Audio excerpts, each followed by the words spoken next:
Let's get into it. Somebody thought that I was adding a sound effect to the clap. That's all my thunder, my friend, okay? The thunder in these hands. Now, let's get into a conversation. Now, I don't know if I ever got to cover this on this channel, but the the tense situation between Trump and Zelensky. J.D. Vance, Trump, and Zelensky. Now, I feel like Zelensky was very disrespectful in this intense conversation that they had. I also feel like this was a conversation that the world and every person in America needed to see. And I'm glad that it happened on camera. Now, we're going to be having a talk about transparency in the government and how important it is, whether it ends up bad or it ends up good. The transparency is the number one thing. And Trump has put this at the helm of what his administration is about. Also peace through strength, also make America great. But he has focused so much on transparency, and they have come forward in so many different ways. It's incredible. And it's completely the opposite of what we had the past 4 years with the Biden administration. And honestly, every administration before that. There was no transparency before. Now, the reason that I talk about transparency, and I will be talking about transparency, is because I saw a little clip with Joe Rogan and Bono, the WEF puppet, talking, and Bono, of course, feels like Zelensky was bullied. There's many people on the left with this type of narrative.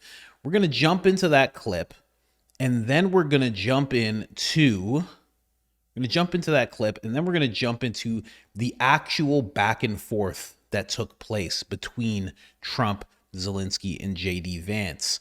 And then we're just going to talk about transparency. And the reason that we're doing that is because of something that Joe Rogan says in answer to what Bono was saying. Let's just get right into it. I find this very odd.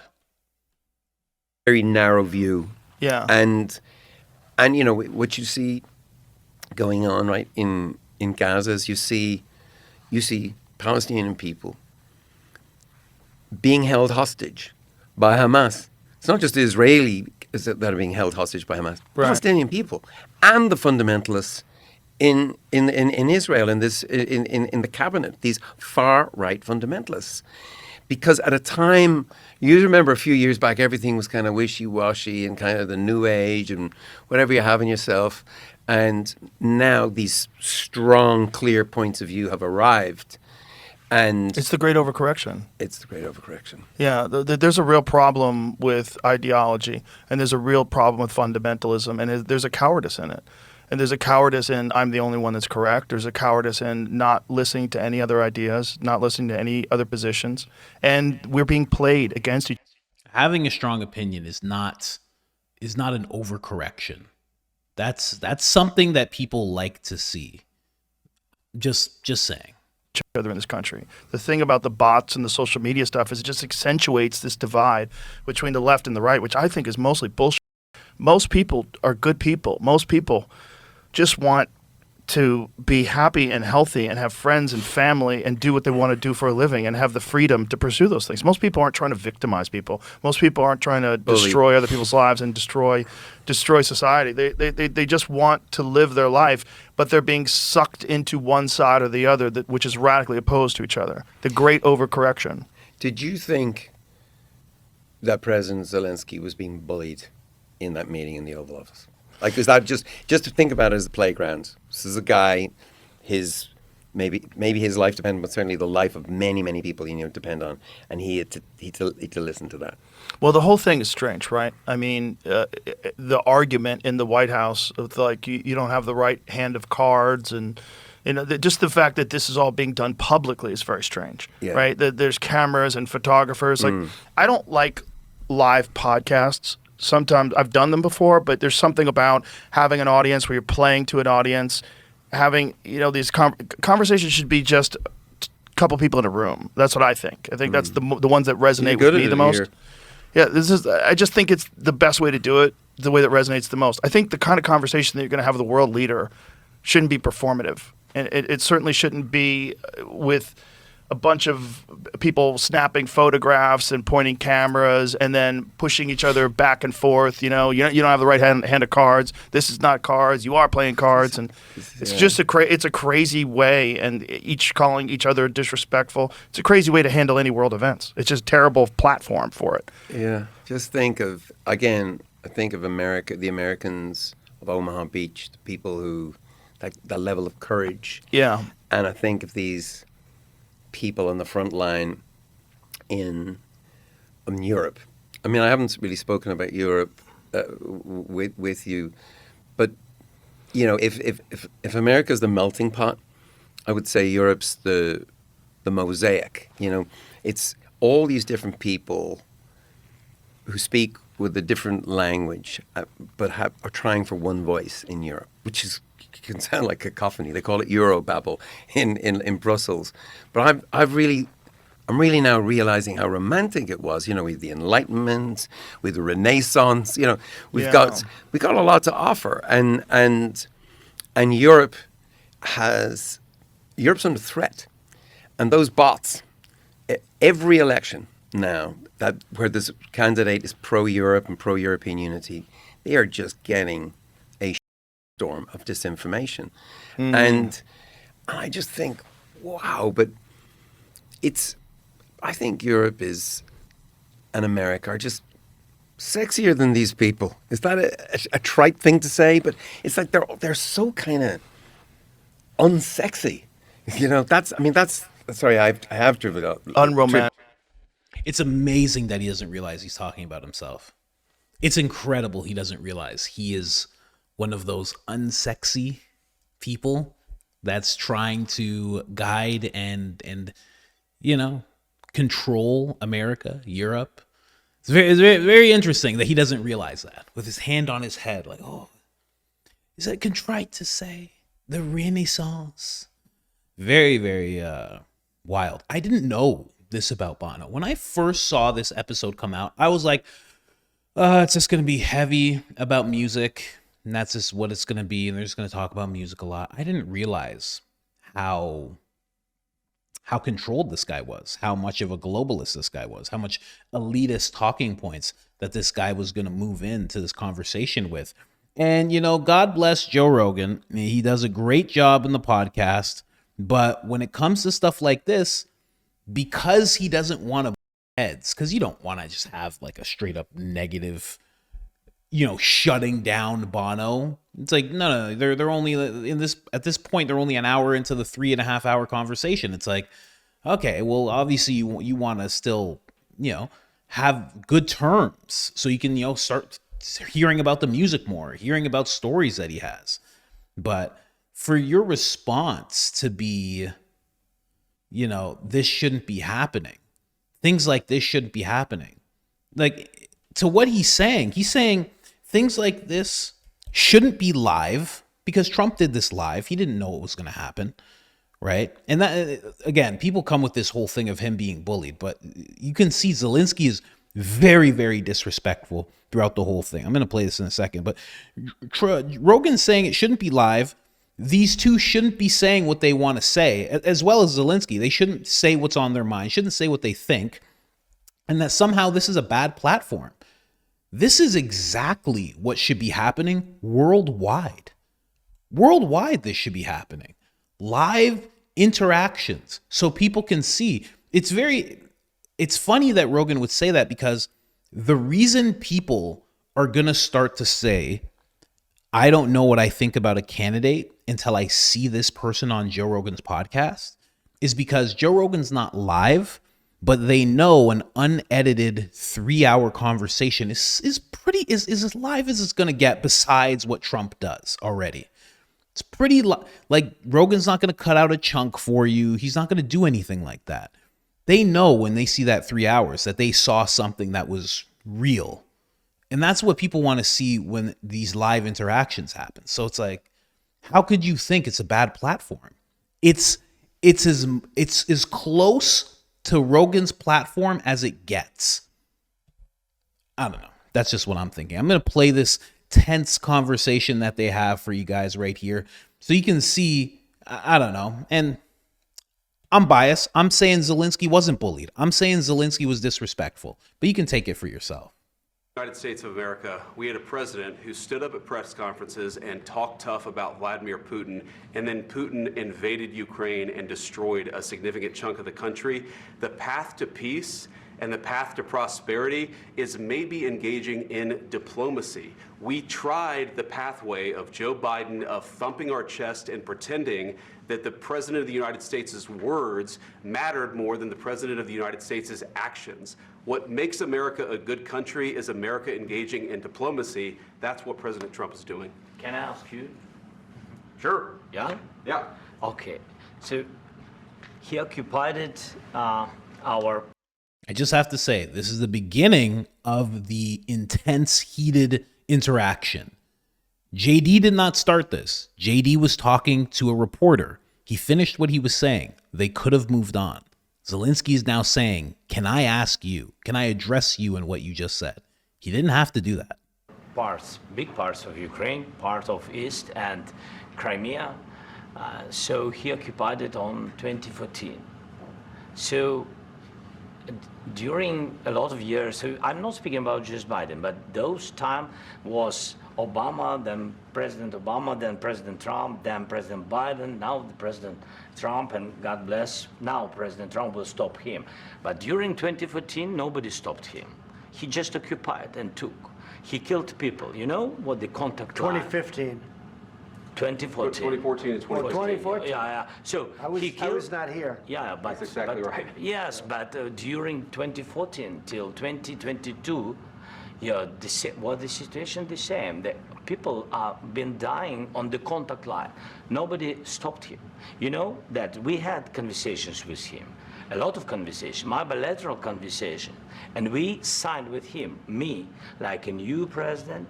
In 2019, I signed with him the deal. I signed with him, Macron and Merkel, we signed ceasefire. Ceasefire. All of them told me that he will never go. We signed him with gas contract. Yes, but after that, he broken this ceasefire. He killed our people and he didn't exchange prisoners. We signed the exchange of prisoners, but he didn't do it. What kind of diplomacy, JD, you are speaking about? What do you mean? I'm talking about the kind of diplomacy that's going to end the destruction of your country. Yes, but if you Mr. President, with respect, I think it's disrespectful for you to come into the Oval Office and try to litigate this in front of the American media. Right now, you guys are going around and forcing conscripts to the front lines because you have manpower problems. You should be thanking the president for trying to bring an end to this conflict. Have you ever been to Ukraine that you say what problems we have? I have been to. Count one. I've actually watched and seen the stories, and I know what happens is you bring them on a propaganda tour, Mr. President. Do you disagree that you've had problems bringing people into your military? We have problems. And do you think that it's respectful to come to the Oval Office of the United States of America and attack the administration that is trying to prevent the destruction of your country? A lot of questions. Let's start from the beginning. Sure. First of all, during the war, everybody has problems. Even you, but you have nice ocean and don't feel now, but you will feel it in the future. God bless. You don't know that. God bless. God bless. You will not have a war. Don't tell us what we're going to feel. We're trying to solve a problem. Don't tell us what we're going to feel. I'm not telling you. Because you're in no position to dictate that. You think Trump's not going to step in? He says, you're going to feel. Trump's like, I feel the things I want to feel, and that's all I feel. So hold on a second. I got to put this pipsqueak back in line, okay? Obviously, you're going to get the finger pointed at you like this. This is a very, for Trump, this is a very aggressive hand signal right now. It's very, very aggressive. He doesn't do that ordinarily. That's reserved for people like Zelensky and reporters. You don't see that very often in calm conversation. I'm just saying, from what you've seen so far, Zelensky just started this off. He didn't have to do this, and he knows he's there to ask for money. If anything, I'm not saying Zelensky bullied Trump and JD. That obviously is not what's happening. But to think for a second, that narrative that the mainstream and Bono are trying to push of Zelensky got bullied, that he got ambushed. It's the exact same nonsense they tried to pull with the president of South Africa. They're like, oh, Trump ambushed him. There's no ambush. You come into this thing willingly. In Zelensky's case, he's popping off at the mouth. That's exactly what you're doing. You're in no position to dictate what we're going to feel. We're going to feel very you will good. Feel influence. We're going to feel very I'm good and telling very you, strong. You will feel influence. You're right now not in a very good position. You've allowed yourself to be in a very bad position, and he happens to be right about it. From the very beginning of the war. You're not in a good position. You don't have the cards right now. With us, you start having cards. But right now, you don't. Yeah, you're playing cards. You're playing cards. You're gambling with the lives of millions of people. You're gambling with World War III. You're gambling with World War III. And what you're doing is very disrespectful to the country, this country.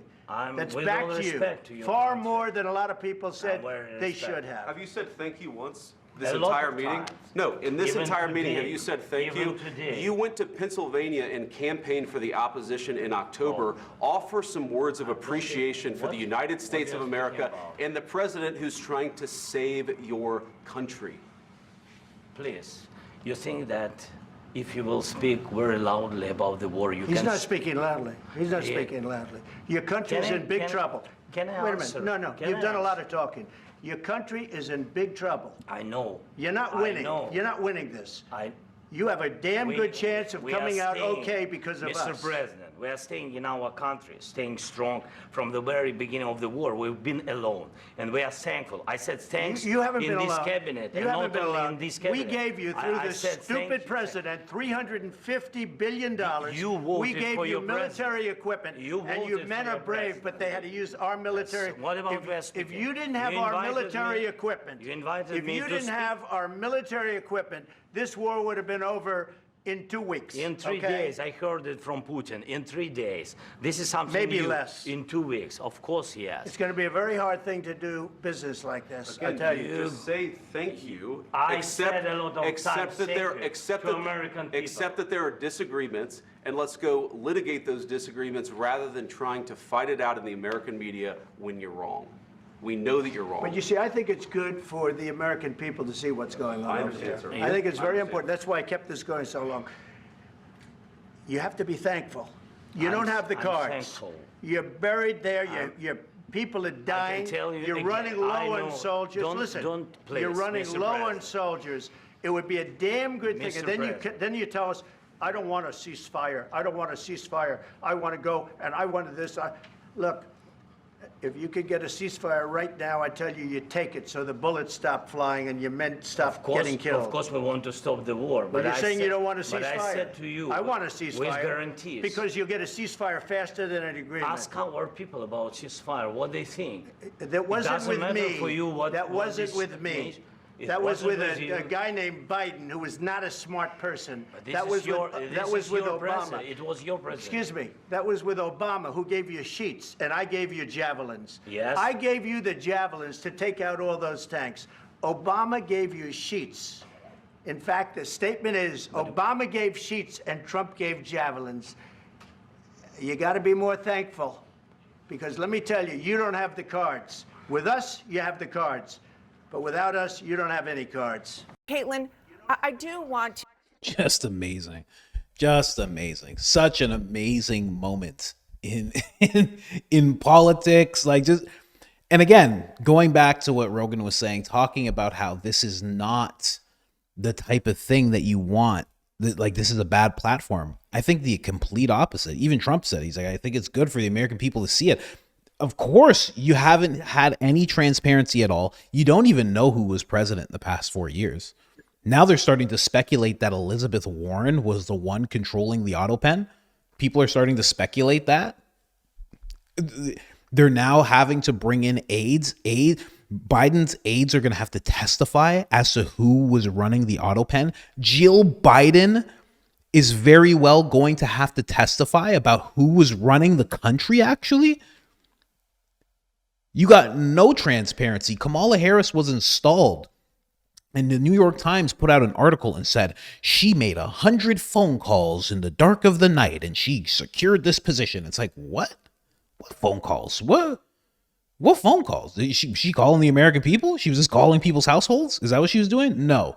She was calling people in the shadows with a lot of money and a lot of power to secure the position that she got.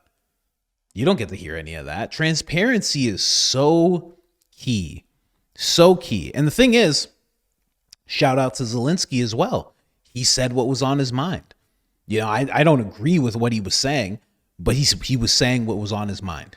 How he felt about the situation, what was actually going on. He's talking about Putin and what Putin's done throughout the years. And, you know, he's even calling out, he's like, hey, you know, throughout your presidency, he still did this and that. That's a good thing. All that's good stuff to hear. American people need to hear that. You can't have $350 billion going out the door when Americans are actually in need of that money, and then say, oh, well, we shouldn't hear what this is all about. Of course you should. You can't just have the mainstream media. And this is why Trump does this, because the mainstream media can't, they try to twist it as much as they can, but you as the American viewer get to see that unedited. You just get to see a big chunk of it. There you go. Boom. And you get to see that with Trump. You get to see that 3-4 times a week sometimes, where he sits down in front of people. He goes live. He takes questions after. That's live as well. And he just goes. And that's it. And sometimes he flips out at a reporter. Sometimes he says, great job. Sometimes, you know, that's what people should be seeing. People need to see that type of stuff. Yeah. Again, you know, I feel like Rogan only said that because when he's in front of a guest, I think there's a feeling with him, and it's not all the time because he doesn't always agree with people, but I think as a whole, he tries to keep the vibe in a good place by not solidly disagreeing with them. You know, you saw it with Douglas Murray. You saw it with, what's his name? Zahi Wahazi, whatever the Egyptologist name is. You see it with him as well. Rogan tends to kind of put them in their place, but not in a very confrontational, aggressive way, so they can continue to have the conversation. You can tell where he stands, but, you know, he's kind of going along with them, which he has said before he does.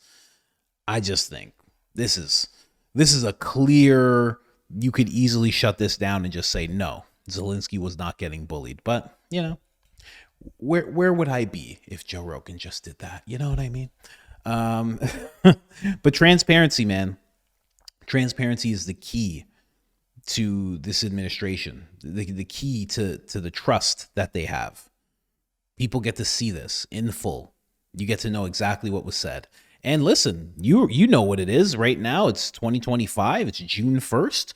You can see Trump was saying certain things, and the Russia-Ukraine situation is not in the best place. Putin's doing things that Trump didn't think he would do, and Trump is very mad about it, and he's made that clear in other press conferences. He thinks what Putin is doing is crazy. Now Zelensky, in a sense, in regards to just not trusting Putin, he's kind of being proven right, but they're still coming to a deal. There's been a deal signed with America. Like this, you get to see it all. You should get to see every single bit of it. But, you know, transparency. Anyway, the Bono episode was just ridiculous, man. Absolutely ridiculous. I didn't realize Joe was going to have a World Economic Forum puppet on his podcast. I wish he had said something about that. You know?